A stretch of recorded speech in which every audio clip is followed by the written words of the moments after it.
중에서 누구를 좋아하세요?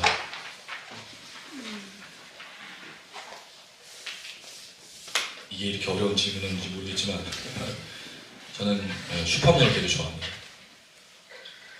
뭐 어떤 특징이나 뭐 그런 걸 말하려고 하는 건 아닌데 그냥 제가 좋아하는 히어로는 슈퍼맨인데 슈퍼맨이든 배트맨이든 어떤 다른 히어로든 한계가 있는 걸 알죠. 그리고 장단점이 있어요. 누구는 불을 쏘고 누구는 날아다니고 누구는 뛰어다니고 근데 그들의 특징은 혼자 할 수는 없는 거예요. 지구를 구하려면 모두가 연합을 해서 어벤져스 어셈블이라는 그 유명한 그 대사가 있지 않습니까? 모여야 되는 거죠. 그런 면에 있어서 히어로가 히어로일까? 라는 질문을 하는 거죠. 근데 실제적으로 이 땅에 히어로는 없습니다. 슈퍼맨, 배트맨 이런 건 존재하지 않으니까. 그런데 히어로가 존재하죠.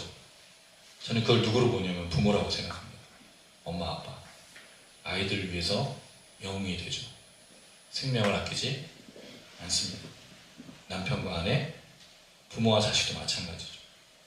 그리고 내 친구가, 내 지인이 돕죠.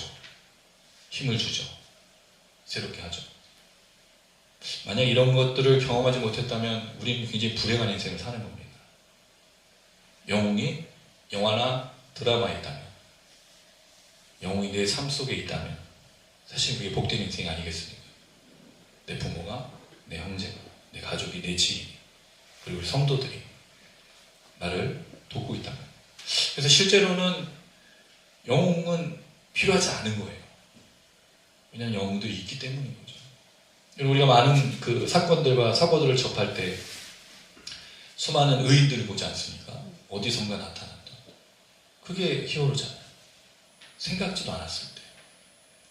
우리가 분명히 그게 있다는 거죠. 그리고 오늘 본문도 그 이야기를 해줍니다. 이야기를 하는 이유가 있어요. 하나님의 역사, 하나님의 개입, 하나님의 섭리가 뭐냐. 하나님이 갑자기 하늘에서 뭔가 우리에게 떨어뜨려가지고 우리의 응답을 주는가. 없어요, 그런 일. 물론 기적이 없는 건 아니지만 하나님의 역사와 하나님의 개입은 그렇게 일어나지 않는다는 거죠.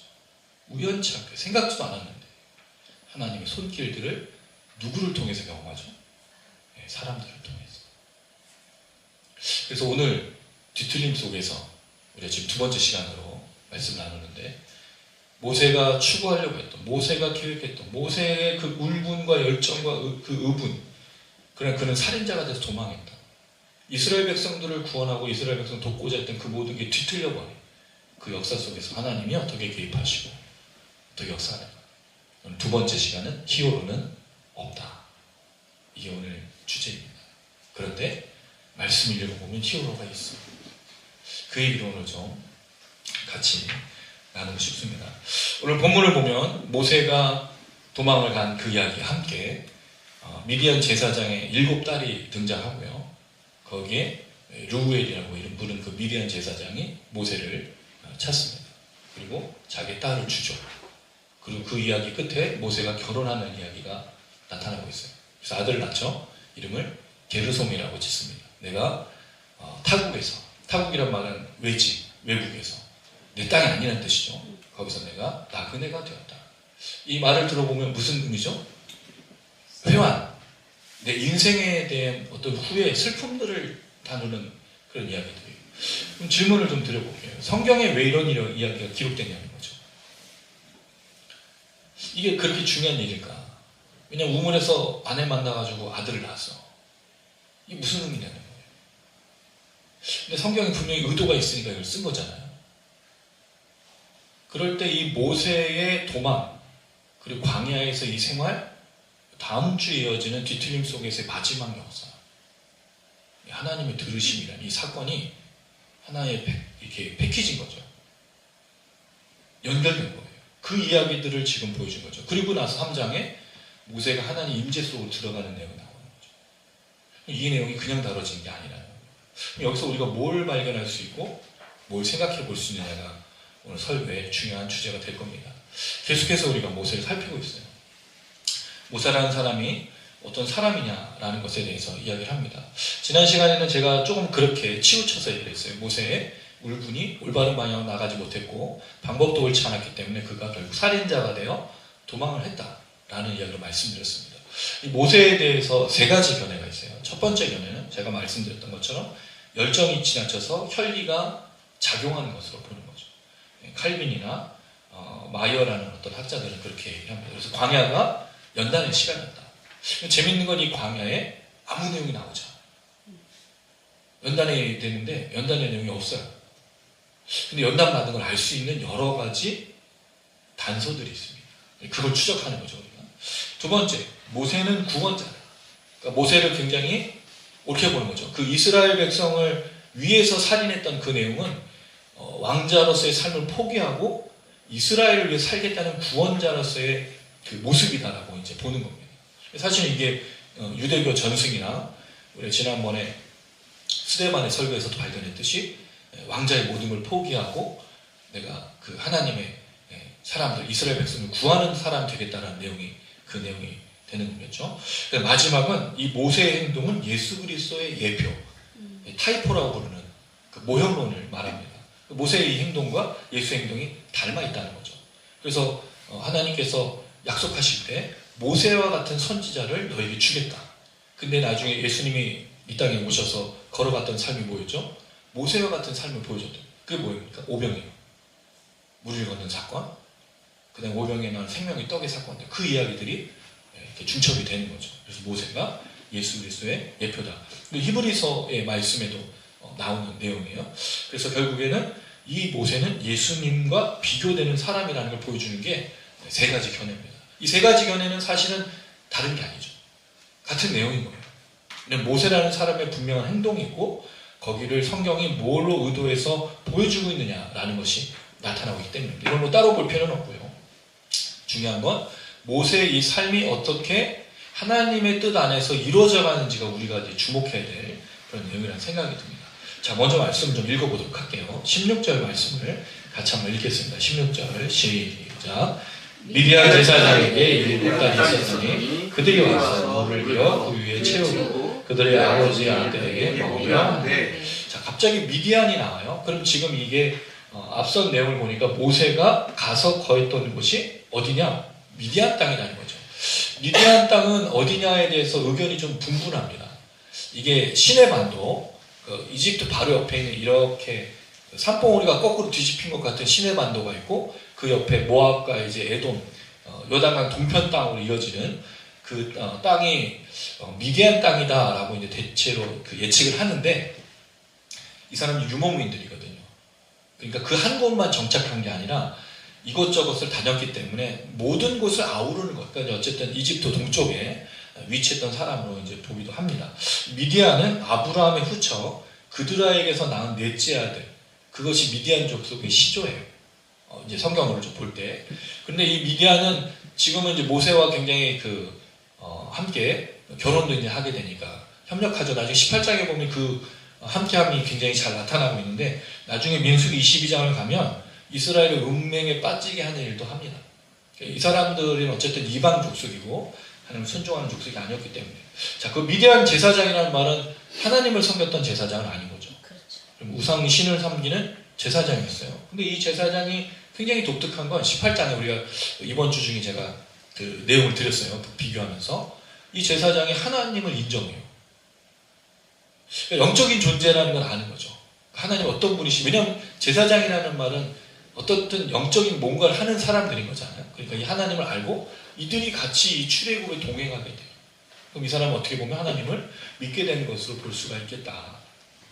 그럴 때 모세가 우물 곁에서 미디안 제사장의 7딸을 이제 만나게 됩니다. 딸이 몇 명이었어요? 네, 7이었어요.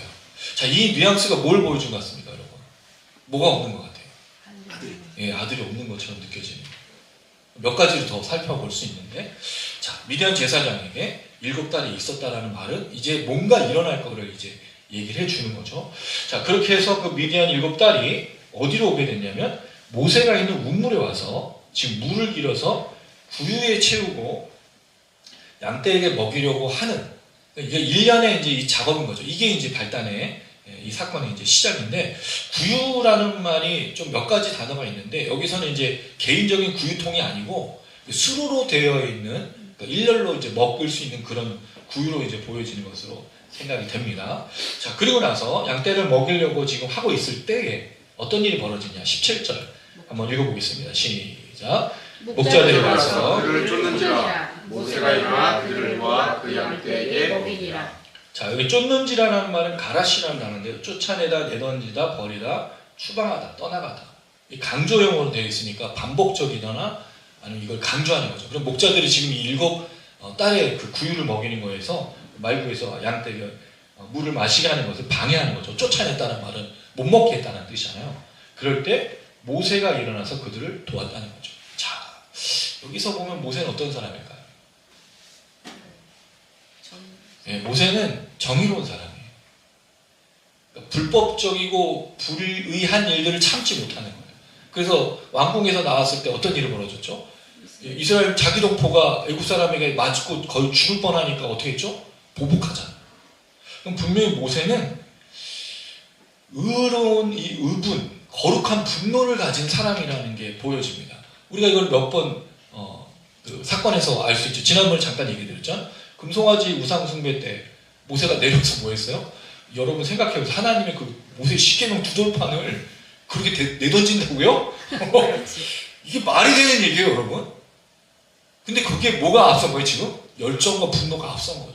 근데 집어내서 내동댕이 쳐요. 출애굽기 32장에 보면 하나님 앞에서 그가 이런 행동을 합니다. 32장 19절에 산 아래로 던져버렸어. 산 아래로 던져버렸어요. 아니, 누구를 던져야 돼요, 사실 여기서? 이스라엘 던져야지 왜 애꿎은 돌판을 던지고 있냐고요. 근데 이 모세가 여기서 뭐를 하고 있냐면 이런 내용이에요. 32장 31절에 32절. 우리가 지난번에 한번 얘기했지만 한번 읽어볼게요. 32장 31절에 32절. 모세가 어떤 사람이냐를 알 수 있는 또 내용입니다. 출애굽기 32장 31절에서 32절.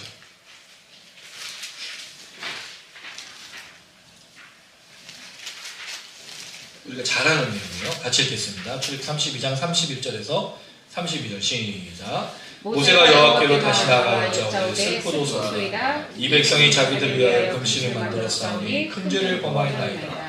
그날 이제 그들의 죄를 사하시옵소서. 그렇지 아니하시면 원하건대 주께서 거룩하신 책에서 내 이름을 지워버려 주옵소서. 뭐 하고 있어요? 생명책에서 자기를 지워달라고 말할 정도로 이스라엘 백성들을 변호하고 있다는 거죠. 승질될 때는 언제고 지금 갑자기 마음이 바뀌어서 이스라엘 향해서. 그러니까 이 모세는 정의감과 이스라엘 백성들을 향한 마음들이 분명히 있었던 걸 알 수 있죠. 자, 두 번째, 이 모세의 모습이 또 나오는 게 출애굽기 17장 12절에 보면 아말렉 족속과 싸울 때 아론과 홀이 그의 팔을 들어주는, 그의 팔에 손을 올리면 이스라엘 백성들이 이기고 내리면 져요. 이게 이상하지 않아요, 여러분? 이게 무슨 100개 올려 1000개 올려도 아니고. 근데 이 모세의 역할이 그만큼 컸다는 거예요. 그가 손을 드니 이스라엘 백성들이 힘을 얻었다는 거죠. 거기 아론과 홀이 앞에서 팔을 받쳤다. 그러니까 이스라엘 백성들을 위해서 열심을 다하는 모세를 알 수 있습니다. 자, 그 다음에 민수기 14장이에요. 한번 가보겠습니다. 민수기 14장 15절에서 16절. 민수기 14장 15절에서 16절. 민수기 14장 15절 16절입니다.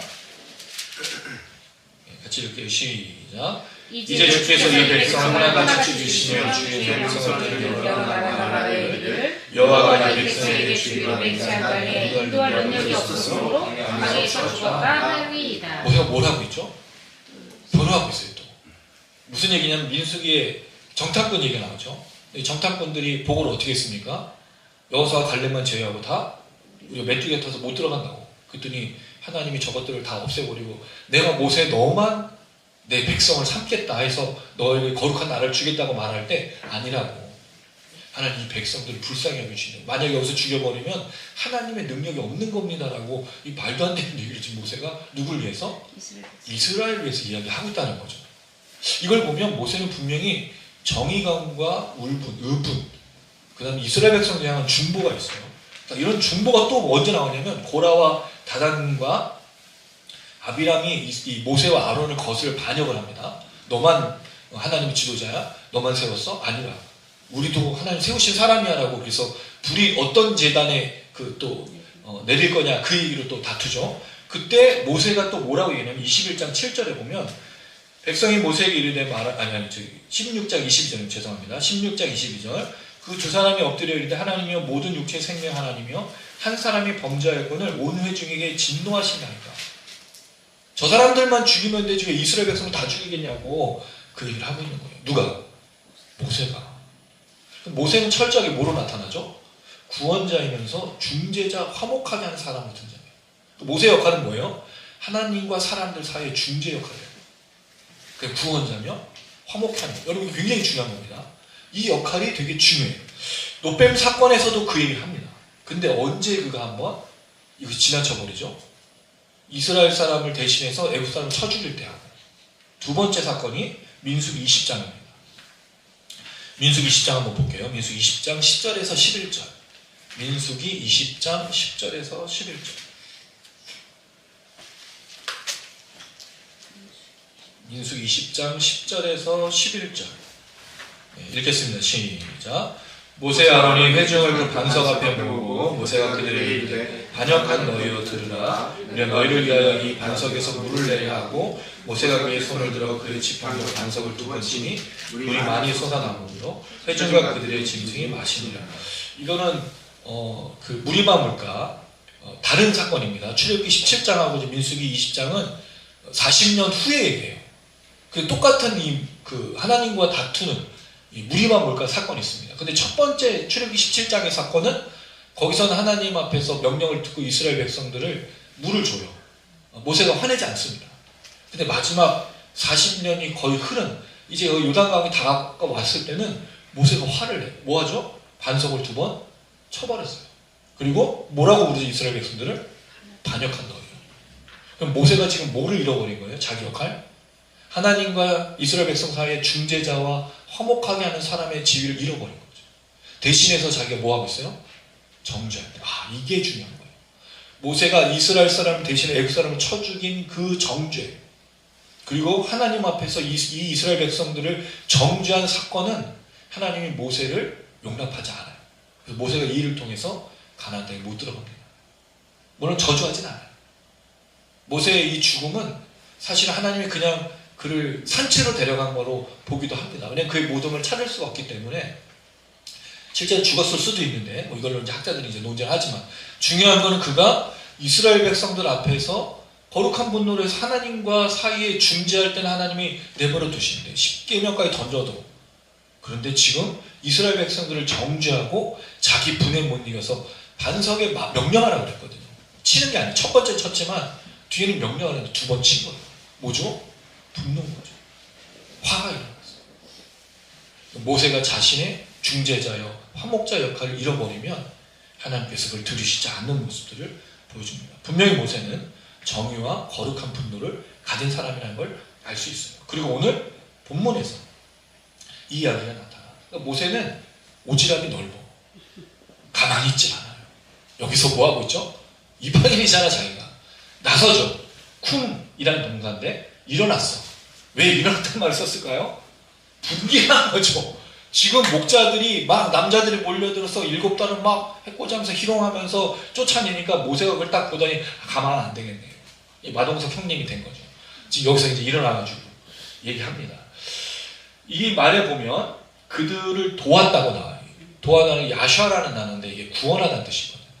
모세 뭐 하는 사람이에요? 구원자라는 뜻을 계속 담고 있어요. 성경은 모세를 이스라엘의 구원자를 계속 제시를 합니다. 도왔어. 양떼에게 먹인 거예요. 자, 여기서 처음에 이 모세가 광야로 오기 전의 모습과 다른 점이 뭐가 보이세요? 그땐 사람이 없는 걸 보고 따라가서 죽였잖아요. 근데 여기서는 그런 내용이 없어. 다퉜다, 싸웠다라는 말이 없어. 물론 목자들하고 할 게 힘을 썼겠지만 그런 표현을 안 썼다는 것이 모세의 변화가 일어나는 것은 아니겠는가. 아까 제가 말씀드렸던 모세가 광야를 통해서 연단받는 것이 과연 무엇일까? 그래서 여기서는 돕고 먹이기만 하지 분을 내서 이 목자를 다 때려 죽였더라 없어요. 그런 내용을 안 담고 있다는 거지. 이걸 우리가 좀 주목해 볼 만한 필요가 있는 거죠. 자, 18절 읽습니다. 시작. 그들이 그들의 아버지 노에게 이를 때 아버지가 이르되 너희가 오늘 어찌하였지 뒤돌아오냐. 모세의 이 개입을 통해서 어떤 일이 벌어졌냐면 양떼를 먹이고 돌아오게 되는데 아버지가 놀란 거예요. 왜 놀랐어요? 속히 왔다는 말은 뭘 담고 있어요? 이전과 다르다는 거지. 옛날에는 어떻게 했을까요? 모세가 개입하기 전에는 목자들에게 시달리다가 제일 늦게, 밤 거의 늦게 왔을 거란 말이죠. 근데 왜 이렇게 일찍 왔어? 자초지종을 묻게 됐다는 말은 이런 일이 없었다는 거예요. 늘상 있었다는 걸 알 수 있어요. 자, 여기서 이제 한 가지 르웰로 나와요. 아버지가 18장에 가면 이드로로 나옵니다. 거긴 제사장이 이드로로 돼 있고 여기는 르웰이에요. 그러니까 이름이 두 가지인 거죠. 그러니까 이 사람의 이름이 두 가지로 불린 거예요. 그래서 어떤 학자는 제사장으로 불릴 때 공식적인 이름은 이드로고 가족들이 부를 때는 르웰이었을 것이다 라고 추정하기도 하는데 정확한 건 모르겠어요. 근데 어쨌든 이름이 한 가지가 아니었다는 것. 이름이 하나 더 나와. 찾아볼까요? 민수기 10장 29절. 민수기 10장 29절.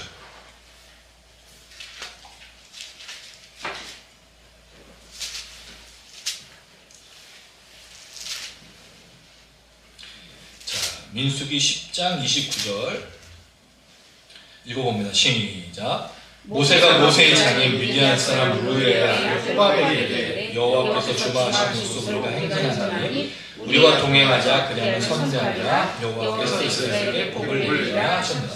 자, 여기 보니까 미디안 사람 르웰이 나오죠. 아까 제사장 이드로. 아들 이름이 뭐예요? 호밥이에요. 자, 근데 사사기로 갈게요.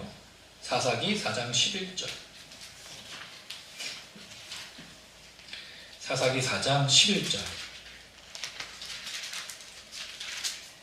좀 많이 찾아서 죄송하지만 여러분의 치매를 예방하기 위해서 저 혼자만의 나름의 방법으로 사사기 4장 11절 읽습니다. 시작. 모세의 장인 호반의 자손 중 겟사람 헤벨이 떠나 게데스에 가까운 사나님 상수리 나무 곁에 이르러 장막을 펼쳤더라. 여기 뭐로 나오죠? 갑자기 왜 장인 호밥이에요. 성경 뭐야 이거 어떻게 읽은 거예요? 그래서 르웰의 아들이 아니고 이 장인이란 말도 아니고 이 단어가 사위라는 말로 합니다. 호밥은 르웰이 아니고 이드로도 아니고 그의 사위다. 호밥이라는 사람은 이드로의 사위라고. 이해가 됐어요? 그러니까 사위로 봤을 때는 두 내용이 틀린 게 아니게 되는 거예요. 둘 다를 볼 때. 민수기의 말씀과 사사기로 볼 때 이 사람 르웰의 사위 호밥, 그래도 뒤에 모세의 장인이 아니고 모세의 사위 호밥으로 봐야 된다고 하는 것이 맞다라는 거죠. 왜냐하면 이 단어가 하탄이라는 단어인데 장인의 뜻만 있는 게 아니고 사위라는 뜻도 있어요. 그러니까 사실 아들이 아닌 거예요. 사위인 거지, 사위. 그럼 르웰과 이드로는 같은 이름이지만 호밥은 같은 이름으로 보기가 좀 어렵다는 거죠. 다른 사람인 거죠. 사위로 볼 때. 근데 왜 그렇게 되냐면 7달이 있었잖아요. 아들이 없어. 사위로 보는 게 맞다라는 거지. 아들보다. 그럴 때. 예. 이해가 됐습니까? 네네. 이해됐으면 500원. 이렇게 중요한 걸 여러분 설명을 드렸어요. 그러니까 이름이 이렇게 나오면 헷갈린 거예요, 우리는. 근데 원어를 좀 보면 물론 추정하는 거지만 이게 장인이나 아들이 아니고 사위로 보면 이 두 내용을 이렇게 정리해서 얘기할 수가 있겠다. 자, 어쨌든 르웰에서 속히 오느냐고 얘기를 했어요. 자, 그러니까 여자들이, 딸들이 대답을 합니다. 19절 말씀 읽어볼게요. 시작. 그들이 이르되 한 애국 사람이 우리를 목자들의 손에서 건져내고 우리를 위하여 물을 빌어 양떼에게 먹였나이다. 딸들이 말합니다. 한 애국 사람이에요. 그럼 모세가 누구예요? 그 사람들 눈에는 이스라엘 사람이 아닌 거예요. 애국 사람으로 보는 겁니다. 그럼 애국 사람의 복장이 어떠냐? 제가 여러분에게 사진 올려드렸는데 여기를 좀 참조하면서 그림을 좀 참조하면서 이스라엘 사람과 애국 사람이 어떻게 다른가? 자, 첫 번째 그림을 보면 자, 애국 사람들은 일단 양털 옷을 입지 않았어요. 여러분 기억나십니까? 창세기 46장에 애국 사람들이 이스라엘 사람을 싫어했던 이유 목축을 했기 때문이에요. 부정하다고 생각한 거예요. 그래서 그들은 린넨 세마포 옷을 입었어요. 흰색 비치는 거. 저거 어디서 봤죠? 영화에서 봤죠? 그 다음에 뭐가 없어요? 머리털이 없어. 그 사람들은 이 머리털이 위생이 안 좋다고 생각해 다 밀어버린 거예요. 가발이었어요. 그 모습들이 다음 페이지도 한번 보여주시면 자, 대부분 다 세마포 흰 옷이에요. 색감 있는 옷을 안 입었어요, 거의. 자, 그 다음에, 자, 여인들도 있죠? 가발이에요. 여자들도 대박 예. 있을까요? 물론 실제 머리도 있는 사람이 있겠고, 이게 세마포죠. 예, 뭐 넘겨주셔도 됩니다. 뭐 중요한 건 아니니까. 그 다음에, 이게 세마포 린네. 되게 잘 잘려있죠. 비치는 아주 좋은 옷을 입었던 거예요. 그 다음에, 네, 대머리들. 그러니까 저 사람들은 저게 탁월한 학문적인 또 탁월한 지식, 왜냐면 외국이 그 당시에 통치하는 나라였으니까 자기들의 문명을 되게 과시했었죠. 그 다음 페이지. 이건 넘기고요. 쪼리. 저렇게 생겼어요, 신발이. 당시에 이렇게 집으로, 그 다음 가발. 이게 그래서 왜 애국 사람이라고 그랬느냐 딱 알 수 있죠. 그래서 한 애국 사람인 거예요, 모세는. 근데 되게 재밌는 건 모세는 애국 사람이었지만 애국 사람이 되길 싫어했죠. 거부했죠.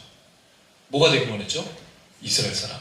근데 현실은 애국 사람도 아니고 이스라엘 사람도 아닌 광야에서 있는 아무것도 아닌 사람이 된 거예요. 그럼 참 신기하지 않습니까? 우리는 뭔가 되고 싶어 하잖아요. 근데 우리의 노력으로 뭐가 되기가 어려워. 특별히 모세는 이를 아주 철저하게 경험하죠. 근데 재미있는 건 이 광야를 지나서 철저하게 그는 이스라엘 사람이 됩니다. 어떻게? 하나님을 만나고. 이게 중요한 거예요. 우리가 그리스도인이 되는 건 교회를 다니는 게 아니에요. 성경을 많이 읽고 기도하고 봉사하고 교회에 소속돼서 그리스도인이 되는 게 아니에요. 누굴 만나야 되죠? 예수 그리스도입니다. 이게 굉장히 중요한 얘기예요. 그리고 그게 어디였어요? 광야였다고요. 광야가 우리 광야하면 어떻게 되죠? 일단 죽는 곳이에요. 짐승이 있고 괴롭고 힘들고. 근데 성경이 말하는 모세의 광야는 그렇지 않아요. 누굴 만나요? 하나님을. 제가 주중에 묵상으로 드렸어요. 엘리야도 어디서 만났죠? 하나님을? 광야에서. 그리스도인들에게 광야는 혹독한 곳이 아닙니다. 천사들이 수종하는 예수의 그 광야. 모세 하나님을 만난 장소, 그리고 엘리야가 하나님을 만난 세밀한 음성. 우리가 언제 하나님의 음성 들어요? 바쁘지 않습니까? 바쁜 일상 속에서 하나님의 음성 듣기 쉽지 않잖아요. 근데 오히려 고통과 환난과 쫓겨감과 자기 정체성을 잃어버린 그 장소 거기서 하나님을 만난다는 거죠. 신기하게도. 광야는 괴로운 곳이 아닌 겁니다. 오히려. 사실 우리가 믿음이 더 자랄 때가 언제예요? 고통 속에서 하나님을 만날 때. 굉장히 중요한 거죠. 자, 어쨌든 모세는 그렇게 한 애국 사람이 되었는데 목자들에서는 건져내고, 이 단어가 되게 중요해요. 이게 나찰이라는 단어인데 그냥 건져내다가 아니라 구원하다는 뜻을 갖고 있어요. 그럼 모세는 철저하게 계속 뭐로 보이는 거죠? 구원자. 그 역할은 중재자, 화목케 하는 사람. 그걸 건져냈어요. 그래서 물을 길어서 양떼에게. 또 모세가 좀 바뀐 것 같은 느낌이 오죠? 양떼에게 물까지 먹여요. 그전에는 때려 죽이는데 와! 우군가 막 이랬는데 물론 그런 차이는 아니겠지만 양떼까지도 물을 먹이는 그런 모습을 보여주고 있어요. 자, 20절. 그러니까 아버지가 이제 반응하죠. 20절 시작. 아버지가 딸들에게 이르되 그 사람이 어디에 있느냐? 너희가 어찌하여 그 사람을 버리고 왔느냐? 그를 청하여 음식을 대접하라 하였더라. 이 르우엘은 이 장인 아버지 이 7딸들의 아버지가 얼마나 대단한 사람이에요. 왜 버려두고 왔느냐? 사실은 버려두고 온 건 아니지. 이거 아버지가 결정해줘야 되는 거잖아요. 딸들이 우리 가서 밥을 먹읍시다라고 어떻게 얘기해? 그 문화에서. 이건 아버지가 해야 되는데 책망하듯이 얘기를 하죠. 이런 사람을 어떻게 해야 되겠다? 사위 삼아야 되겠다 생각한 적이 있고. 뭐가 없기 때문에? 아들이 없잖아요. 지금 아들이 없으니까.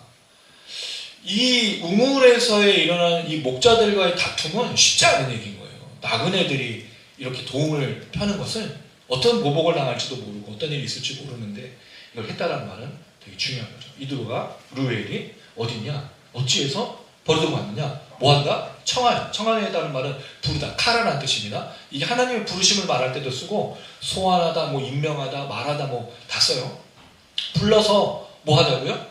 음식을. 여기 말하는 음식이 놀랍게도 레헴, 떡입니다. 베들레헴, 베트, 집, 레헴, 떡집. 물론 우린 떡이라고 그러죠. 그 사람은 떡이 아니에요. 빵, 근데 빵이라고 말할 거예요. 하여튼 그 음식을 먹여보겠다. 무슨 뜻이죠? 초청하는 거예요.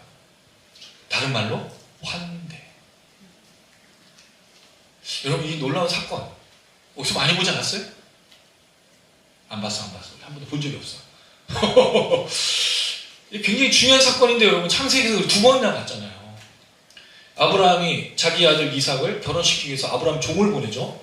우물에서 누굴 만나? 리브가를 만나잖아요. 거기서. 근데 거기서는 이 종이 아무것도 안 했는데 리브가가 그 사람에게 그 환대하잖아요. 그 여자가. 그 다음에 먹을 것도 마실 것도 주고 집에 와서 거하면 좋겠습니다라고 말했는데 나중에 봤더니 이 사람이 이삭의 외가였잖아요. 그래가지고 결혼을 해요. 또 누가 있습니까? 야곱이지. 우물에서. 야곱 누굴 만납니까? 예, 라헬을 만나잖아요. 그러니까 알고 봤더니 자기의 사촌이었어. 그래가지고 또 환대를 받죠. 차이가 있다면 모세는 먼저 환대를 했기 때문에 환대가 온 거고 이삭과 라헬은 가족을 만나서 환대를 받은 거예요.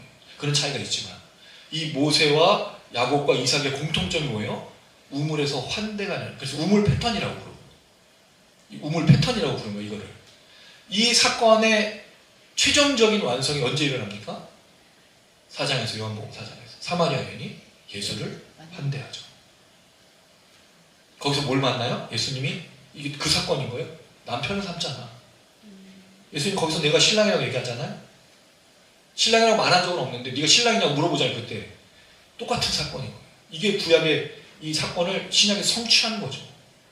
이삭, 야곱, 모세, 우물에서의 환대가 결혼까지 이루어져요. 그래서 예수 그리스도가 그 환대 속에 진짜 신랑이 되어주는 이 구원의 역사. 놀랍지 않습니까? 하나도 안 놀라. 우리는 뭐 이게 너무 이제 흔하죠. 그렇죠? 이 정도쯤이야 뭐 우리가 다 알고 있는 내용이 아니겠습니까? 이 우물의 패턴, 이 역사. 모세가 환대를 받습니다. 환대했기 때문에 환대가 돌아오는 거죠. 그래서 청하에서 함께 음식을 대접해 먹습니다. 그리고 시간이 흘러요. 왜? 모세가 동거하기 기뻐했단 말 사이에는 오랜 시간 거주했다는 말이 들어갔을 거고 거기서 결혼하기를 기뻐하는 그런 얘기가 되는 거죠. 여러분 이 이야기의 핵심이 뭐냐? 환대는 환대를 불러옵니다. 근데 여기 환대의 핵심적인 내용이 뭘까요? 그럼 사람을 불쌍히 여기는 긍휼입니다. 모세가 뭘 하고 있어요 지금? 긍휼히 여기고 있다. 이 여인들. 물론 그게 거룩한 분노와 정의감에 불탄 것도 있지만 이 여인들 도와줘야겠다는 불쌍히 여기는 마음. 사실 여러분 그게 이스라엘 사람을 돕고자 했던 마음이 아니었어요. 왜? 자기 동족이 지금 괴롭힘을 당하고 있으니까 불쌍히 여겼으니까 의분이라는 거 아니에요? 그리고 나서 여러분 이 사건 다음에 다음 주에 나는 23절부터 25절에 뭐가 있죠? 하나님의 들으심 있잖아요. 부르심. 뭐예요 이게? 긍휼함이에요. 그럼 이 사건이 왜 포함됐느냐? 이것 때문인 거죠. 모세가 점점 누구를 닮아가요? 하나님. 그 누굴 만나? 하나님. 놀랍습니다. 성경은 그냥 쓰인 게 아니에요. 이런 사건들을 이런 것들 연구해서 보면 하나님의 철저한 의도 속에서 사람들을 만들어 가실 때 뭘 닮아가게 하시나? 하나님의 마음. 특별히 어떤 마음? 긍휼, 자비의 마음. 그 환대가 돼서 서로 섬기고 나누는 것. 그래서 여러분 예수님께서 이 땅에 오셨을 때 뭘 표현하기 위해서 오셨죠? 하나님의 사랑을 표현하기 위해서. 자비와 긍휼을 표현하기 위해서. 그래서 구원받았다는 말이 무슨 뜻이에요? 긍휼을 입었다는 말이잖아요. 은혜를 입었다는 말이잖아요. 자비를 받았다는 말이잖아요. 용서를 받았다는 말이잖아요. 그게 하나님이 우리를 향한 사랑인 거죠. 그게 긍휼, 자비. 모세를 통해서 지금 흘러가고 있는 그런 이 놀라운 사랑. 그럴 때 여러분 제가 오늘 제목 뒤틀림 속에 히어로는 없다. 왜 히어로가 없어요? 7달이 히어로는 아니잖아요. 그 누구를 환대하고 있어요? 이방. 여러분 이게 역사의 하나님. 하나님의 개입이 어디 있어요? 하나님 왜 나한테 응답 안 해주시죠? 하나님 왜 직접적으로 뭔가 안 해주세요? 하고 있잖아요. 내 주변에 수많은 사람이 나를 불쌍히 여기고 있다면, 누군가가 나를 전화하고 있다면, 누군가가 나에게 밥을 사주고 있다면, 누군가가 나를 기억해주고 있다면. 여러분 여기 이 루엘이 모세를 인정하고 있지 않습니까? 나그네였잖아요. 버림받은 사람이었잖아요. 거절받았어요. 애국 사람도 아니고 이스라엘 사람도 아니야. 애매한 사람이 되었는데 이 루엘이 모세를 자기의 사람으로 인정해 주잖아요. 그런 면에서 여러분 우리가 긍휼을 받고 또 이 뒤에 보면 모세가 기뻐하거든요. 처음 있는 일이야. 모세는 기뻐할 수가 없었어. 슬픔이지 않습니까? 버림받고 거절받고 고통이잖아요. 근데 이 광야에서 그 기쁨과 만족으로, 이게 기쁘다는 말이 만족하다는 뜻도 있거든요. 만족해. 누구 때문에? 루벨과 딸들을 통해서. 기업은 없어요. 그럼 우리가 있잖아. 하나님의 긍휼과 사랑을 받은 우리가 그걸 흘려보낼 때 하나님의 역사와 하나님의 계획과 섭리가 일어나는 거죠. 환대받은 사람이 환대하고 긍휼을 받은 사람의 긍휼을 나눠주는 거예요. 그래서 저는 우리 예배가 이 얘기인 거예요. 우리가 오늘 예배를 통해서 은혜를 누리고 긍휼을 받고 용서와 사랑을 깨달으면 뭐 하는 거죠? 흘려보내고 나눠주고 축복해주고 이 이야기를 하는 거. 이게 우리의 순환의 역사, 예배의 순환의 역사라는 거죠. 그게 오늘 본문에서 말하고 있는 하나님의 계획입니다. 그래서 히어로를 찾을 게 아니라 우리가 환대하고 긍휼을 나눠주는 사람이 되면 되는 거예요. 그러면 분명히 돌려받습니다. 놀랍게도. 여러분, 제가 어떻게 목표를 할까요? 제가 어떻게 이 길을 걸어갈까요? 우리 가족들의 환대, 성도들의 환대. 우리 성도들 중에 가까이 오는 사람은 우리 집밖에 없어요. 우리 굴러 내려오면 되지만 여러분은 시간을 들여서 오잖아요. 굴러 내려오진 않았어요. 굴러 내려오면 끝나죠. 굴러 내려오면 저 벽에다 갔다 오기 때문에 굴러 내려올 수는 없어요. 굴러 내려올 수는 없는데 이제 문자적으로 해석하면 안 됩니다. 근데 모두가 다 환대. 물론 저를 생각하는 건 아니죠. 이 교회에 대한 환대. 그리고 우리가 이걸 통해서 뭘 할 거니까 이 동네를 환대할 거거든요. 긍휼을 흘려보내는 거예요. 그래서 여러분, 이게 순환이 자꾸 돼야 돼요. 우리가 긍휼이 잃어버리고 환대를 잃어버리면요, 남는 게 뭐겠어요? 모세와 같은 의분, 분노. 그럼 이 세상이 왜 이렇게 악해질까요? 환대가 사라졌기 때문이에요. 긍휼이 여기는 마음이 없어졌어요. 여러분, 옛날에 이웃사촌이었잖아. 물론 그건 싫죠. 왜 우리 집까지 다 들어와가지고 아무 데나 들어와서 밥 먹고 가고 그다음 집에 뭐가 있는지 다 알아야 돼. 그리고 왜 다른 사람이 나를 모르는 사람이 넌 언제 결혼하니? 넌 언제 공부하니? 너는 이걸 왜 물어봐? 오지랖이고 싫고. 그런데 그게 관심과 그렇게 물어보는 이유가 있잖아요. 그걸 꼬치꼬치 캐물어가지고 쟤를 뭐 낭패를 주겠다는 마음이 아닌 거잖아요. 여러분, 그런 관심이 지금 있습니까? 누군가가? 묻는 사람이 없어요. 뭘 어떻게 지내고 있는지, 뭘 하고 있는지 관심이 없어. 관심 받기를 또 싫어해. 그러니까 누구랑 얘기하고 있어요? AI. 왜 AI하고 얘기하고 있어요? 바보같이. 그건 정확한 게 아니잖아요. 누구랑 얘기해야 되는데? 사람이랑. 우리 다시 시작할 겁니다. 오지랖이 아니라 환대. 그냥 우리가 긍휼을 받았으니 긍휼을 나눠주는 거네요. 그래서 이웃사촌을 섬기고 이웃집에 뭘 하나 사주고 내가 아는 사람에게 뭐를 사주고. 여러분, 우리 그거 할 거예요. 또 그걸 하면 하나님께서 뭘 채워주시죠? 은혜와 축복을 채워주십니다. 할렐루야. 그런 여러분들 되시길 주님의 이름으로 축원합니다. 이 모세의 환대, 모세가 이렇게 이 루엘을 통해서 받았던 이 모든 것들을 통해 어떤 일이 일어나느냐? 하나님의 들으심과 같은 이 모세의 들음이 이어지는 것을 분명하게 말해주고 있다는 거죠. 자, 그리고 나서 모세가 동거하기를 기뻐해요. 그건 이제 이 루엘가 이 7달로부터 받았던 극진한 대접을 통해 내가 여기 정착, 야샤 머물고, 그 전에 어디 머물렀어요? 우물 곁에. 광야에 머물렀지만 지금 어디 머무는 거야? 가족이 생긴 거예요. 그를 받아들여줬다. 이게 이 받아들여짐이라는 게 참 쉽지 않습니다. 특별히 이 고도가 된 사회, 이렇게 그 개인적인 사회에서 받아들여지면 참 쉽지 않아요. 왜? 받아들여지면 뭐가 있어야 되죠? 인내와 오래 참음이 있어야 되거든요. 그 사람을 포용하려면, 그 사람을 수용하려면 인내해야 돼요. 오래 참아야 돼요. 알아야 되잖아요.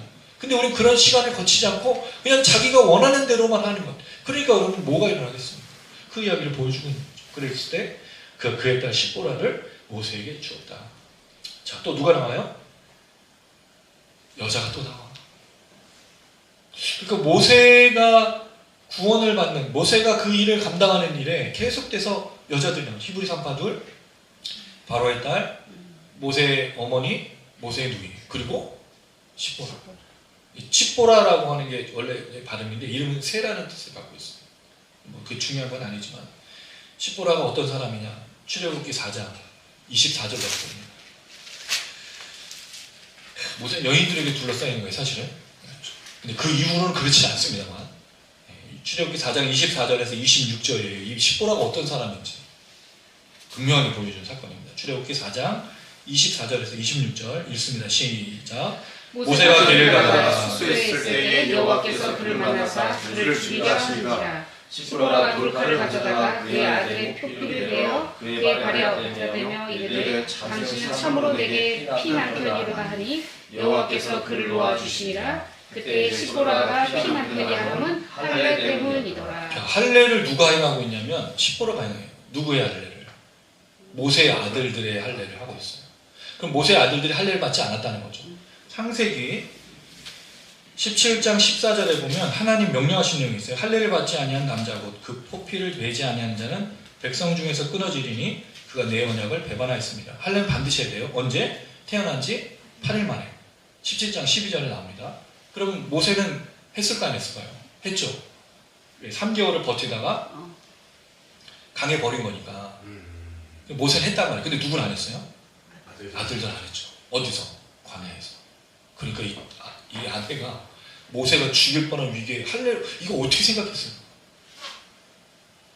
이게 참, 그러니까 이게 되게 신학적으로 좀 어려운 문제인 거예요. 시보라가 뭘 알았기 때문에 아들의 할례를 행해서 남편을 살려주는 거예요. 근데 중요한 건 남편을 살려준다는 거예요. 시보라가. 그리고 시보라는 여기 나오고 그 다음에 등장하지 않아요. 철저하게 이 모세를 섬기는 사람으로 살았을 가능성이 있죠. 이렇게 모세는 또 도움을 받습니다. 자, 그리고 나서 자, 마지막 구절 22절입니다. 시작. 그가 아들 낳음에 모세가 그의 이름을 게르솜이라 하되 내가 타국에서 나그네가 되었습니다. 아들 낳았어요. 그리고 이름을 짓죠. 이게 이제 패턴이에요. 항상 고통 속에 있을 때마다 아들의 이름을 짓는데 꼭 자기의 상황을 통해서 이름을 지어. 근데 이게 게르솜이가 무슨 뜻이에요? 내가 나그네라는 뜻 아니에요. 게르라는 말이 나그네거든요. 그 아들은 나그네? 이렇게 부르고 있는 거잖아요, 사실은. 물론 우리가 옛날에 다 어른들이 그랬죠. 아이들의 이름을 자기 부르고 싶은 대로 말자. 그런 이런 이름도 좀 좋은 이름이지만 진짜 개똥이 뭐 이런 이름도 실제로 지고 그러지 않습니까? 어쨌든 이름을 줘서 자기 광야 생활의 회환을 이야기합니다. 그런데 이 아들의 이름이 여기만 나오지 않아요. 18장을 한번 가봅니다. 출애굽기 18장 4절 18장 4절 읽겠습니다. 시작. 하나님의 이름은 엘리에셀이라. 이는 내 아버지 하나님이 나를 부르사 바로알칼에서 구원하셨다 함이니라. 게르솜은 광야에서 내가 타국에 있는 나그네라는 회한이 담겨 있는데 다른 아들의 이름은 엘리에셀. 하나님 나를 구원하셨다. 그러면 모세는 이 광야를 어떻게 보고 있는 거죠? 나그네가 되었지만 하나님 나를 구원하신 역사가 있는 거죠. 근데 왜 여기선 이름을 밝히지 않는가? 이 아들의 이름. 엘리에셀이 여기서는 지금 태어나지 않았을 가능성이 있고 또는 18장에 맞춰서 그 아들의 이름을 소개했을 가능성이 있죠. 정확한 건 모르겠지만 중요한 건 모세가 회환의 광야가 아니라 하나님의 구원의 광야였다는 것을 이야기할 수 있습니다. 그래서 그는 기쁨과 만족이라는 거죠. 결국 기쁨과 만족은 여러분 다른 것에 있지 않아요. 물론 우리가 원하는 것들이 이루어지면 기쁘고 만족스럽지만 진짜 기쁨과 만족은 인정받는 거예요. 다른 누군가가 나를 기억해 주는 거. 그걸 뭐라고 불렀죠? 환대, 긍휼. 그래서 오늘 말씀 정리하면서 첫 번째, 모세의 광야 생활과 아들을 낳은 이야기가 왜 중요한가? 첫 번째는 환대 때문입니다. 환대를 통해서 만족과 기쁨을 얻습니다. 환대를 통해서 그가 긍휼의 사람으로 변화되게 되어 있습니다. 그렇죠, 여러분. 우리가 은혜를 받으면 은혜롭게 돼요. 긍휼을 받으면 긍휼해지는 거예요. 근데 우리가 맨날 분노하고 화를 내면 그 영향력을 받으면 늘 분노하고 화를 내요. 그래서 우리 친구들 중에, 자기 지인들 중에 분노하고 화를 내는 사람하고 가까이 있지 말라고 얘기하잖아요. 왜? 맨날 뭐만 받아? 불평, 불만, 원망, 하루 종일. 그럼 우리도 모르게 그 말을 따라하는 거죠. 누구랑 가까이 있어야 돼요? 긍휼과 환대하는 자. 그런 사실은 그렇게 되기가 쉽지 않아요. 그럼 어떻게 되죠? 여러분이 긍휼과 환대하는 사람이 되면 돼요. 할렐루야. 그 여러분들 되시길 주님의 이름으로 축원합니다. 자, 두 번째, 히어로는 없어요. 그렇죠? 누가 히어로예요? 우리가. 반대하는 자, 긍휼을 베푸는 자가 히어로인 거예요. 그러니까 여러분 어떤 사람이 위기에 처했을 때 왜 그걸 하죠? 긍휼의 마음이 있으니까 하는 거예요. 갑자기 길거리에 뛰어나가서 사람을 도와주고, 여러분 이런 얘기들이 굉장히 비일비재하지 않습니까? 긍휼의 마음이 없으면 그 일이 불가능해요. 긍휼과 한데 히어로는 그래서 없는 거죠. 이 나라 역사를 보고 기독교 역사를 보면 할아버지, 할머니, 아버지, 엄마, 아저씨, 삼촌, 학생 이런 사람들의 얘기예요. 모세 이런 사람이 등장한 게 아닙니다. 수많은 보이지 않는 하나님의 마음을 가진 사람들의 손길들이 하나님의 역사를 이루는 거예요. 드러나지 않았지만 근데 하나님 그 사람들을 기억하죠. 그럼 뭐가 되겠습니까? 모세가 되려면 뭐 해야 돼? 일단 쳐 죽여야 돼. 광야로 나와야 되죠. 수많은 일들을 해야 돼. 그리고 가나안 땅 못 들어갔어. 물론 모세의 이름을 우리가 많이 얘기하지만 그게 중요한 게 아니라는 거죠. 우리가 하나님의 사람으로 은혜를 받은 대로 환대하는 믿음의 걸음을 걷는 것이 더 중요하다. 사실은 우리 일상생활이 제일 중요한 겁니다. 베이직 라이프. 우리 매일 먹고 마심과 함께 걸어간 그 삶이 환대와 긍휼을 가득 차야 된다는 거죠. 자, 두 번째. 전체적인 두 번째. 이 이야기를 마무리하면서 모세를 살펴볼 때 우리가 열정과 그 혈기 사이에서 고민을 했었어요. 열정이 없으면 안 됩니다, 여러분도. 우리 일상을 살아가지만 하나님이 주시는 거룩한 분노, 울분, 의분들이 있어야 돼요. 근데 그게 진정한 열정과 거룩한 분노가 되어야 되려면 첫 번째, 하나님의 뜻과 일치해야 되죠. 그래서 예수님께서 다 쓸어버리지 않고 십자가 달려 죽으실 때 뭐 하셨죠? 아버지의 원대로 하오시오. 하나님의 뜻과 일치되는 게 거룩한 분노여야 됩니다. 그러니까 내가 분노하고 내가 울분을 내고 있고 내가 지금 막 뭔가를 하려고 할 때 하나님의 뜻과 일치하고 있는가? 이게 중요한 거죠. 자, 두 번째는 다른 사람을 구원하는 일로 사용되고 있는가? 결론이 뭐예요? 생명을 살리고 다른 사람을 구원하는 일에 내가 그 분노와 모든 열정들을 쓰고 있는가? 우리가 왜 동네 목회하고 동네 교회하죠? 왜 문화도시라고 다른 거 하려고 하죠? 생명을 살리기 위해서입니다. 내가 받은 은혜를 흘려버리기 위해서. 그들을 만지고 치유하기 위해서. 왜? 내가 받았으니까. 내가 이미 긍휼을 너무 많이 받았으니까. 그래서 여러분 제가 목회하는 이유도 거기 있습니다. 너무 많은 은혜를 받아서 나눠주고 싶은 거예요. 그래서 제가 늘 기도합니다. 저는 돈 많은 목사가 되고 싶습니다. 할렐루야. 저 혼자 은퇴해가지고 노후에 자금을 마련하는 게 아니라 많이 나눠주고 싶어요. 그냥 막 이렇게 그 예수님처럼 오병이어의 기적에서 이 바구니에서 계속 나오잖아요. 돈이 막 나와서 막 집어 던져주고 싶어. 할렐루야. 여러분 그러고 싶지 않습니까? 그러고 싶어요. 네. 그랬으면 좋겠어요. 왜? 생명 살리고 구하는 일에 쓰임받고 싶어서입니다. 마라나타. 주님 오셔야 되죠. 왜요? 나 너무 힘들고 괴로운 게 아닙니다. 불의하고 불법한 이 땅에 하나님 역사를 이루기 위해서 생명과 구원을 살리기 위해서 주께서 빨리 오셔야 되는 거죠. 이것이 우리 한 주간의 삶과 우리의 걸음이 되기를 간절히 소망합니다. 사랑하는 여러분, 환대하십시오. 긍휼의 사람이 되십시오. 생명을 살리는 그런 걸음으로 날마다 나가시길 바랍니다. 그런 여러분들 되시기를 주님의 이름으로 축원합니다. 아멘.